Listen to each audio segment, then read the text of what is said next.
सूत जी महाराज वर्णन करते हैं, ब्रह्मनद्यां सरस्वत्यां आश्रमः पश्चिमे तटे सम्याप्रासयति प्रोक्तो ऋषीणां सत्रवर्धनः।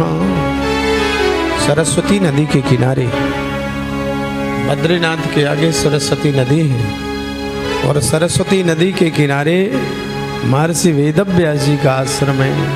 आश्रम का नाम है सम्याप्रास। वहाँ पर ही बैठ कर के महर्षि वेदव्यास जी ने पुराणों का निर्माण किया। संयोग से देवर्षि नारद आ गए। परस्पर प्रणति के साथ में महर्षि वेदव्यास जी से देवर्षि नारद ने निवेदन किया है, महाराज आप अनमनस्क चित्त क्यों हैं? वेदव्यास जी कहते हैं, नारद जी आप ठीक कह रहे हैं, मेरा मन अशांत मन को कैसे शांत करूं ये समझ में नहीं आया।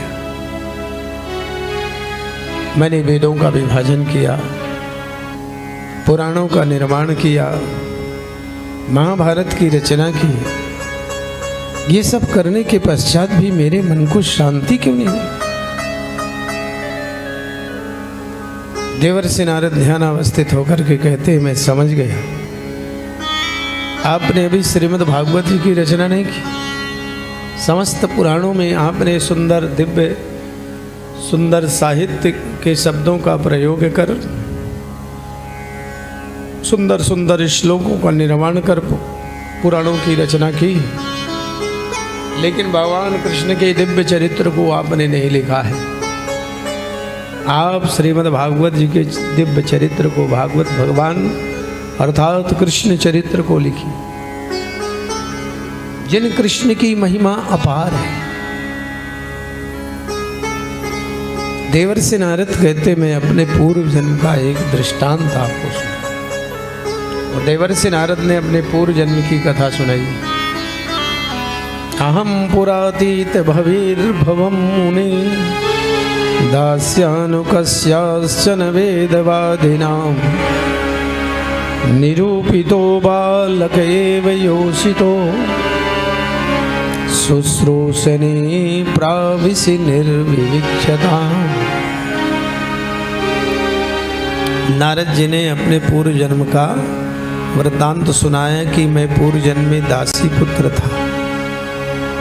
दासी पुत्र का तात्पर्य है कि मेरे पिताजी स्वर्ग सिधार गए, मेरी माँ को मेरी और अपनी आजीविका चलाने के लिए एक ब्राह्मण परिवार में दासी बनना पड़ा।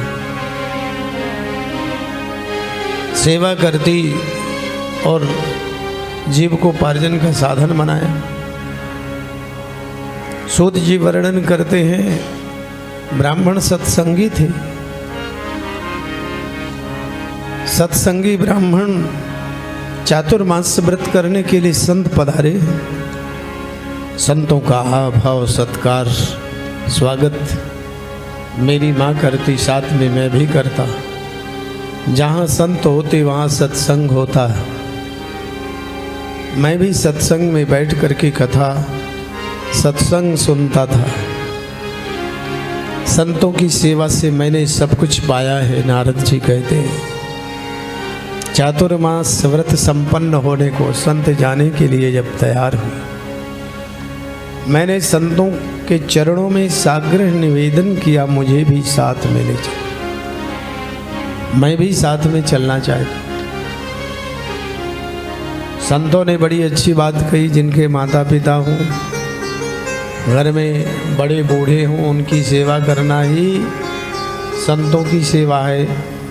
तुम्हारी माँ है, पिता तो नहीं है, लेकिन तुम्हारी माँ है, माँ की सेवा करो, वही सब कुछ। नारद जी ने कहा, मैंने संतों से कहा बचे हुए समय में मेरी माँ सारे दिन तो सेवा कराएगी,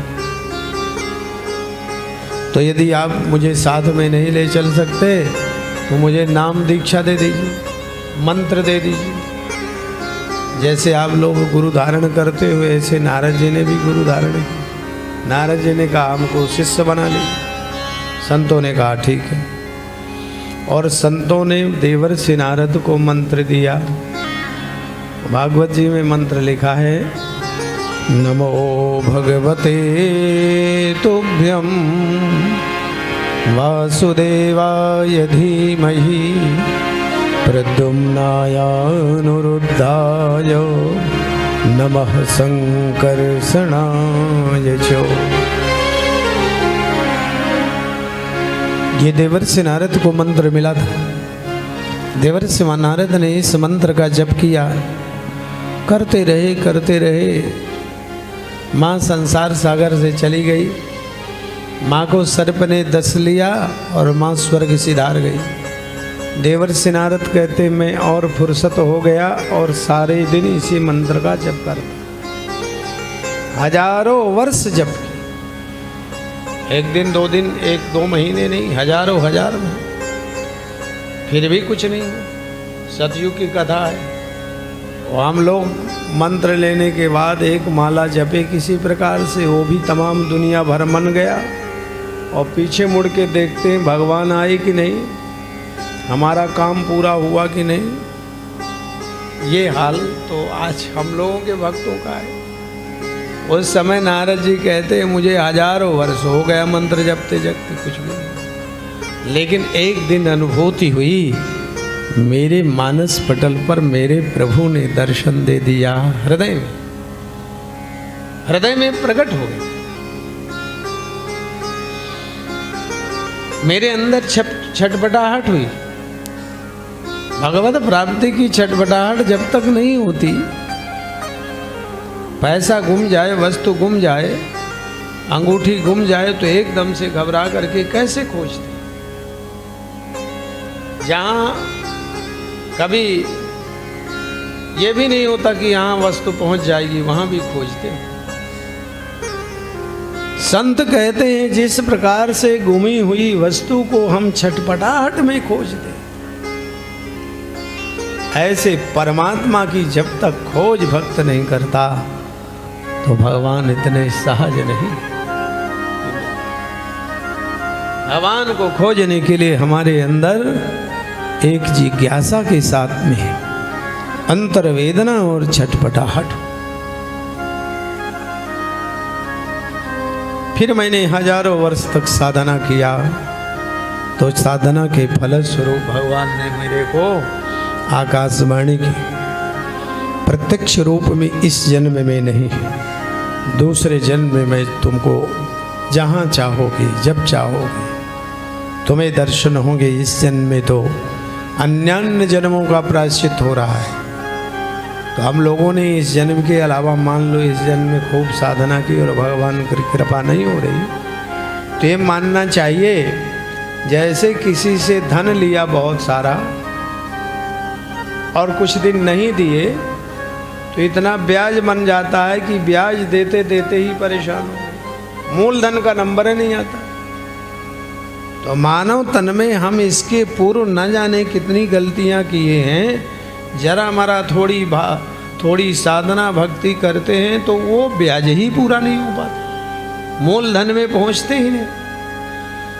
इसलिए भक्त निराश हो जाते हैं कि निराश नहीं होना चाहिए। नैराश्यम परमम दुखम, नैराश्यम परमम सुखम। तो देवर्षि नारद कहते हैं कि मेरा वो शरीर पूरा हुआ, अब मैं आपके सामने हूँ व्यास जी। जब जहाँ जैसे भगवान का स्मरण करता हूँ, भगवान मेरे सामने प्रकट हो जाते हैं, मैं भगवान के दर्शन प्राप्त करता हूँ।